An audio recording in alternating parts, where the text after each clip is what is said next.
Rome s'apprête à vivre l'un des temps forts du week-end demain, la béatification de Jean-Paul II, le pape le plus charismatique de l'Église catholique. C'est son successeur, Benoît XVI, qui a entamé cette procédure de béatification quelques mois seulement après la mort du Polonais Karol Wojtyła le 2 avril 2005. C'est Benoît XVI, toujours lui, qui déclarera Jean-Paul II bienheureux au cours d'une messe que le Vatican veut très simple demain.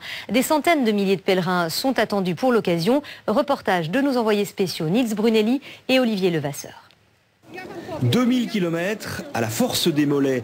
Carole et Raphaël sont venus en vélo depuis la Pologne. 3 semaines de voyage, mais pour rien au monde, il n'aurait manqué l'événement. Nous voulions vraiment prendre part à cette célébration parce que le pape Jean-Paul II est une personnalité très importante pour nous en Pologne. Des Polonais, plus gros contingent étranger à cette célébration. Le Vatican en attend près de 50 000. Tous ceux qui logent à l'hôtel, je dis bien... Côté français, les diocèses parlent de 30 000 pèlerins, quelques individuels et des quantités de groupes.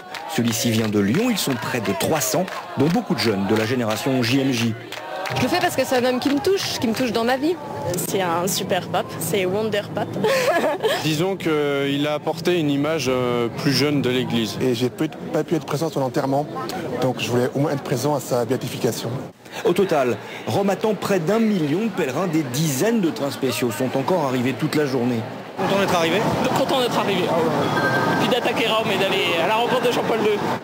Une Jean-Paul de Bagnac qui pose un problème, celui du logement. Une majorité de la foule venue rendre hommage au pape polonais est arrivée sans hébergement à Rome. La nuit prochaine, les églises resteront donc ouvertes pour accueillir les pèlerins, mais beaucoup n'iront pas, préférant essayer de dormir ici, place Saint-Pierre, malgré la pluie, et être ainsi aux premières loges pour la messe de béatification prévue demain matin.